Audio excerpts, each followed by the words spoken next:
वो जो अनंत है, जो इटर्नल है, जो फॉर एवर है, वही धर्म है। तो त्रयी में अधिकतर उन लोगों का है जो लोग कुछ समाज के लिए डायरेक्टली करते हैं अपने हाथों से, क्योंकि जो भी हम करते हैं इस शरीर से, मन से, जो 5% और 15% है, वो सब कुछ करते हैं हम लोग आत्मा के लिए, जो 80% होता है। और धर्म माने रिलीजन या मजहब नहीं, धर्म माने सतयुगी विद्या को आपको दूंगा अर्थशास्त्र के माध्यम से।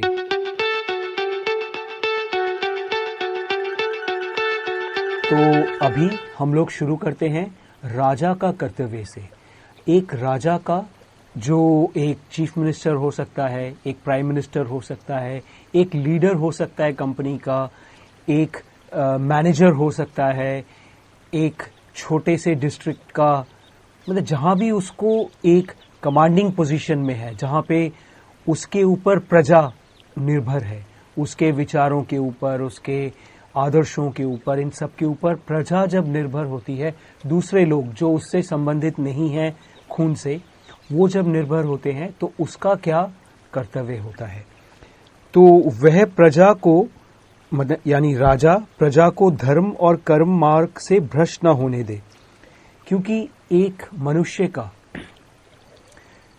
और प्रजा का भी, सिटीजन्स का, जब वो धर्म और कर्म के मार्ग पे डटा हुआ रहे, तब पूरे राज्य का, पूरे जगह का, पूरे कंपनी का, पूरे ग्रुप का विकास होता है। और धर्म माने रिलीजन या मजहब नहीं, धर्म माने वो जो सनातन है, यानी वो जो कभी कब शुरू हुआ पता नहीं, कभी खत्म नहीं होगा, वो जो अनंत है, जो इटर्नल है, जो फॉर एवर है, वही धर्म है। तो धर्म और कर्म के पथ पर प्रजा टिका रहे, यही राजा का कर्तव्य होता है। अपनी प्रजा को धर्म और कर्म में प्रवृत्त रखने वाला राजा लोक परलोक में सुखी रहता है। और यही नहीं, जो अगर प्रजा धर्म और कर्म में से विचलित ना हो, धर्म और कर्म से अगर दूर ना जाए, तब राज्य का नुकसान सिर्फ होगा। लेकिन ये भी है कि अगर राजा धर्म और कर्म के पथ पर अपने प्रजा को चलाए और खुद भी चले, तब वो लोक परलोक में सुखी होता है। क्योंकि मेन चीज तो हमारी आत्मा है। एक सतयुगी के हिसाब से मेन चीज है उसकी अंतरात्मा। क्योंकि जो भी हम करते हैं इस शरीर से, मन से, जो 5% और 15% है, वो सब कुछ करते हैं हम लोग आत्मा के लिए, जो 80% होता है एक मनुष्य का। तो वही है सबसे इम्पोर्टेंट, कि अगर हम धर्म और कर्म के मार्ग पर चलते रहे, तो उससे राजा का भी भला होता है। सिर्फ प्रजा का नहीं, सिर्फ समाज का नहीं, सिर्फ कंपनी का नहीं, इवन राजा का भी भला होता है। जो प्रजा पवित्र अर्थ मर्यादा में अवस्थित हो, वर्णाश्रम धर्म में नियमित रहे, त्रयी धर्म से रक्षित रहे, ऐसी प्रजा दुखी नहीं होती, सदा सुखी रहती है। प्रजा के लिए भी, समाज के लिए भी बहुत सारे आदर्श होते हैं, जिन आदर्शों पे चलना पड़ता है प्रजा को भी। और उन्हीं आदर्शों पे, ऐसे ही राजा के धर्म के जो आदर्श है, उस पर भी राजा को डटे रहना पड़ता है। चाहे कितना भी परेशानी आ जाए, कितना भी मुश्किल आ जाए, प्रजा को भी अपने धर्म को नहीं छोड़ना होता है और राजा को भी अपने धर्म को नहीं छोड़ना पड़ता है।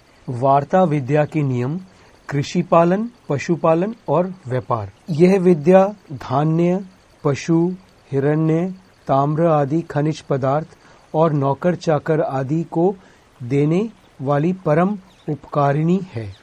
इस विद्या से उपार्जित कोष और सेना के बल पर राजा स्वपक्ष तथा परपक्ष को वश में कर लेता है। वार्ता जो एक सब्जेक्ट है, त्रयी वार्ता आपने सुना था पिछले एपिसोड्स में, तो वार्ता जो एक सब्जेक्ट है, ये सब्जेक्ट बहुत इंपॉर्टेंट है। इसका क्या इंपॉर्टेंस है, ये आप थोड़ा पीछे जाके भी आप फिर से सुन सकते हैं।